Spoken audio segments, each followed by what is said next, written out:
Bonjour à toutes et à tous, c'est Météo37, j'espère que vous allez bien, en tout cas moi ça va super.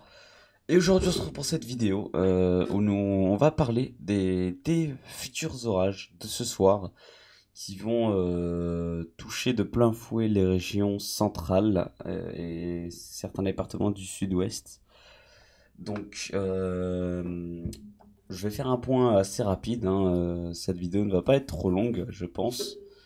Donc, pour les orages, alors ils devraient se former normalement dans les régions ici du sud-ouest, au niveau du Lot-et-Garonne et tout ça, avant de remonter sur ces départements en fait en vigilance orange, hein, avant de remonter sur l'Auvergne, tous ces départements centrales, et après les orages devraient, pourquoi pas toucher ces deux départements de la région Centre-Val de Loire, donc peut-être à la prochaine réactualisation de nouveaux départements en vigilance orange, je pense que pour les nouveaux départements en vigilance orange, il y aura certains départements de la Bourgogne et soit le Cher ici ou l'Indre qui seront placés en vigilance orange. Le Cher a quand même plus de chances d'y être placé, donc je pense que ce sera le Cher qui sera en vigilance orange. Et certains départements de la Bourgogne, après les orages vont faiblir en montant en fait sur ces régions de la Bourgogne et du Grand Est. Donc c'est vraiment dans ces régions centrales et du sud-ouest qu'ils seront les plus forts, avec comme vous le voyez écrit ici, des rafales violentes, de fortes pluies et de possibles chutes de grêle sont annoncées. Donc pour les rafales de vent localement qui pourraient dépasser les 100 km/h, donc il faut faire très attention. Ce sera pas trop un orage stationnaire, enfin des orages stationnaires, mais ils vont faire des quantités assez importantes de pluie. Donc soyez vigilants.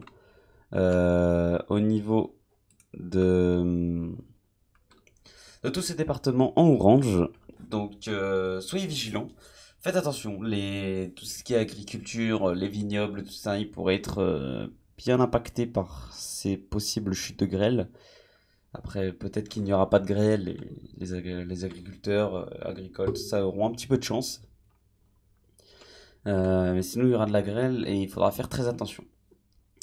Donc voilà, je pense que sur la perturbation de ce soir, je vous ai à peu près tout expliqué, hein. Après, je vais pas aller plus en détail, on sait pourquoi il y a ces orages, etc. Il y a une masse d'air plus froide sur l'Atlantique, une plus chaude sur l'Europe, donc ce conflit de masse d'air, et donc ces forts orages qui se créent déjà depuis hier. Hier, il y a déjà eu de bons orages sur exactement les mêmes départements. Ces orages se sont créés sur ces départements ici, du Lot, Lot-et-Garonne et tout ça, de Gers. Puis ils sont remontés exactement sur les mêmes. Et ces orages d'aujourd'hui vont faire exactement la même trajectoire, ou peut-être avoir une trajectoire un petit peu plus au nord qu'au nord-est. Après, c'est à voir. Donc sinon, si on s'intéresse aux autres départements, c'est une alerte au vent pour certains départements de l'Île-de-France, jaune, et une alerte jaune aussi canicule pour la région lyonnaise. Donc il va faire très chaud sur la région lyonnaise. Aujourd'hui, ce sera l'une des villes les plus chaudes. Donc buvez beaucoup, hydratez-vous et faites attention aux personnes fragiles si vous habitez dans la région lyonnaise. Voilà, merci d'avoir suivi cette vidéo et moi je vous retrouve très bientôt pour une nouvelle vidéo. C'était Météo37, bye.